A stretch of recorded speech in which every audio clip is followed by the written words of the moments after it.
Hello everybody and welcome to the channel. So in today's video we are going to be talking about Nico Gonzalez and his contract renewal with FC Barcelona, and then lastly we are going to be talking about the future of Ronald Koeman and Sergio Roberto. But first I do want to talk about our sponsors for today, and that is the OneFootball app. The OneFootball app has always been considered as the best football app you could find within the App Store. And if you are a Barcelona fan, right, for the majority of us here, we would be able to see where Barcelona do stand on the league table, the transfer news, who scored within a specific game, and the stats of the player. All of this is going to be in one app. The only thing you do have to do is go into the description box that I do have down below. There's going to be a link. You would be able to click that link, then download the app, pick your desired team, and then turn on the notifications. And I also do want to thank the OneFootball app for supporting a content creator. But now let's get back into the video. So if you guys are new here, welcome to the channel and let's get to it. And we are first going to be talking about Nico Gonzalez. So we finally do have the latest news regarding Nico Gonzalez, and this is a news that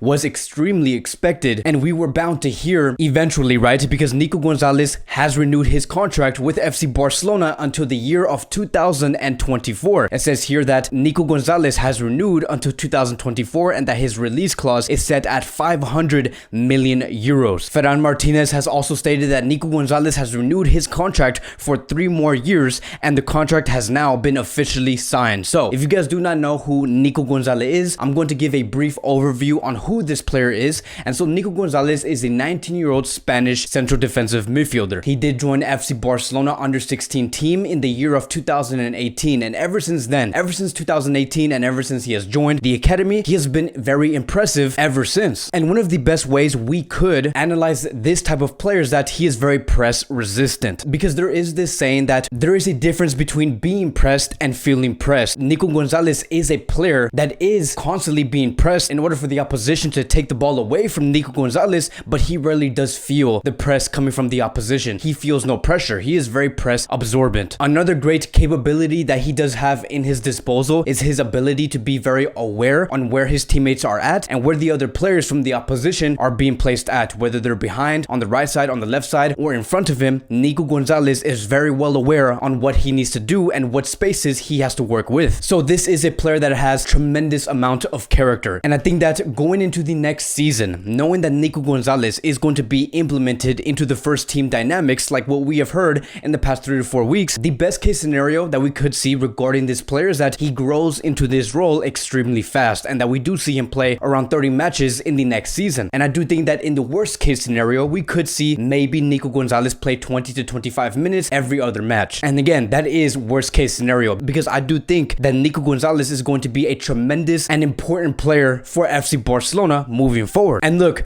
Nico Gonzalez is a pure footballer. He does possess pure football. If we were to look at how he plays through the academy, he is a player that has so much character, and I think that seeing what he is capable of, Barcelona right now, they do have the idea that they do want to replace Sergio Busquets, a player that has been playing in the central defensive midfield position over the past 12 years. And that is going to be the exact position Nico Gonzalez is going to go for. And whoever the coach may be in the next season, whether it's Ronald Koeman, Xavi Hernandez, Pep Guardiola, or any other coach, right, they are going to be heavily working on this specific player to take on that role. And now that we do have the renewal of Nico Gonzalez, we can see here now that Joan Laporta and Mateo Alemany and Ramon Planes has officially renewed these group of players, which is Nico Gonzalez until 2024 with a 500 million release clause. We do have Mingueza, who has also been renewed recently until 2023, and then we also do have Alex Collado, who has been renewed until 2023, which is the exact same contract length like Mingueza. And just seeing the amount of players from the academy having their contracts renewed, the board under Joan Laporta, they are in full action. They do want to add great emphasis on these youth players and bring them forward into the first team, something that we did not see in the past 6 years. So this is a huge deal. I do think that we are going to start seeing a great and new Barcelona emerge starting in the next season. And now the only players that we are waiting for and we have been hearing from is Jandro and Gavi, 2 players where one player does play in the under 19 Barcelona team, and the one player does play in Barcelona B.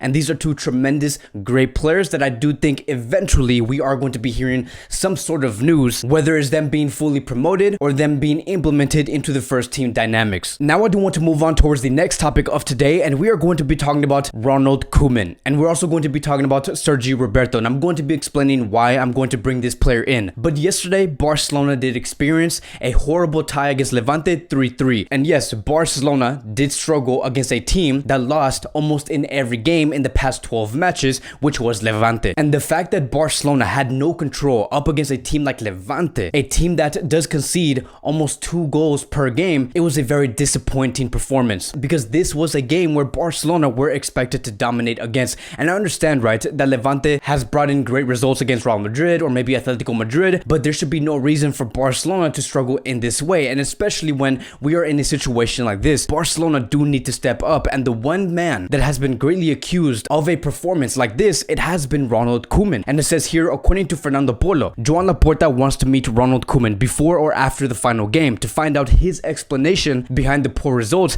as of late, like the defeat against Granada and the draw against Atletico Madrid and Levante. He also wants to know how the coach is feeling. Then he continues to say, for those close to the club, it is believed that the decision of Ronald Koeman's continuity won't come out of this particular meeting. Joan Laporta simply wants to know first and behind why the team is struggling recently. And so here's the thing, right? The fact that we're going to be hearing Joan Laporta ask Ronald Koeman, why is this club struggling as of late? Why are we tying against a team like Levante and a team like Atletico Madrid and then losing against Granada? I have a great sensation and a feeling, right, that Ronald Koeman could be saying that the only reason why we are struggling and bringing in these type of results, it is because I do not have the players that are needed within the squad in order for me to implement my ideas. Because in the previous transfer window, Ronald Koeman did demand a specific amount of players, and these players where he believed these are going to be the players that are going to be plugging in the holes that this club does have. And I get it, right? It does make sense. It makes sense that Ronald Koeman did not have a proper transfer window, which resulted into him not fully implementing his best version of FC Barcelona. I understand that. But this is where I do think we're going to have to really listen. I strongly believe that this is exactly where Joan Laporta and Matteo Alemany are going to have to analyze what exactly Ronald Koeman is asking for. Because yes, they could believe that Ronald Koeman didn't have the right players, which resulted into him not fully implementing his best version of FC Barcelona. That could be true, but I do think that the next step would be to analyze just what type of players Ronald Koeman is asking for. And if we were to look at what Ronald Koeman was asking for historically, ever since he has joined Barcelona as the coach, he was asking for players like Wijnaldum, Memphis Depay. And then if we were to look at these players like Memphis Depay and Wijnaldum, I do not think that these are two players that can completely change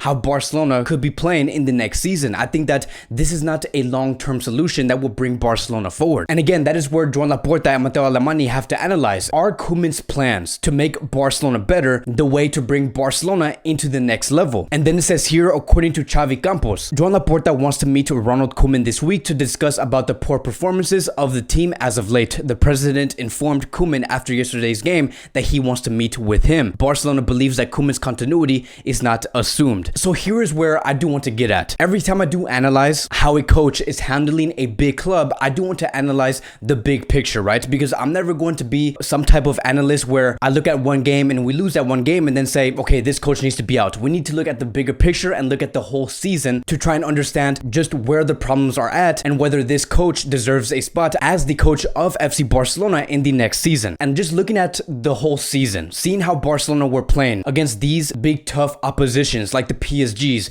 the Juventus, the Atletico Madrids, the Real Madrids, 90% of the time we have lost those big games. And then we look at those games against Cadiz, Granada, Levante, 50% of the time we have lost or tied against these lower division clubs. And yes, we have beaten Granada at extra time 5-3, which led us towards the final, and then we won the Copa del Rey. We have had those very big moments and where we have beaten Sevilla 3-0 or 2-0. But overall, if we were to look at the whole season, this season could have turned out a lot better, and especially knowing that we have great material to work with within this squad. And I do think that the main problem why we have struggled in this way and why we are bringing results such as these, which is to lose or tie against lower division clubs or to not show up against the PSGs, the Juventus, the Atleticos, and the Real Madrids, it is because this is a coach who is Ronald Koeman. I do not think that he understands the style that Barcelona should be playing. Because even if we do make the argument that Ronald Koeman is implementing his own style in this Barcelona squad, I'm not even sure if he knows his own style. I'm not even sure that he has a solid idea on what he wants his Barcelona to look like. And I'm saying this because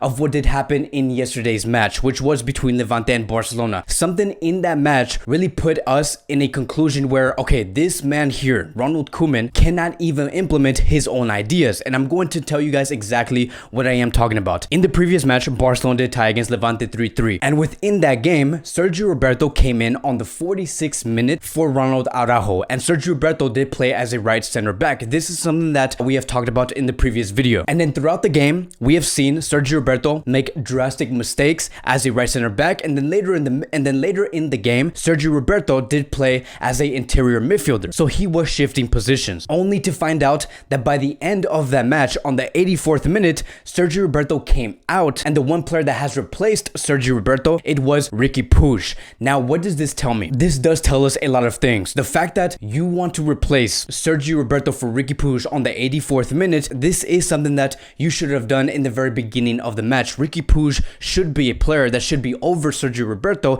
as an interior midfielder, and the fact that you switch Sergio Roberto from the right center back position into the midfield and then take him out later in the match after you have put him in within a 40-minute window, it shows that there is no stability in the squad. It shows that you did not know how to approach Levante in the first place, and it also showed that Ronald Koeman's player selection is below average. All of this does accumulate towards not having your ideas correctly thought through. And we have seen moves like this throughout the whole course of this season, which is the reason why Barcelona have experienced such results. And it says here, according to Javi Miguel, that Sergio Roberto will not be able to take part in the remaining 2 La Liga fixtures. He is expected to be out for approximately 3 to 4 weeks. So that is going to be the final conclusion of Sergio Roberto. I do not think that Roberto is going to be implemented into the first team for the rest of this season. He is going to be officially ruled out. And as for Ronald Koeman, he does look way more out than inside this club at the moment. And there is a sensation and there is a feeling that Joan Laporta and Matteo Alemany are strongly looking at other coaches and other alternatives to strengthen Barcelona moving forward into the next season. But that's going to be it for today's Barcelona Daily News. Thank you guys so much for watching. If you guys are new here, welcome to the channel. Please like, subscribe, comment, and I will see you guys in the next video.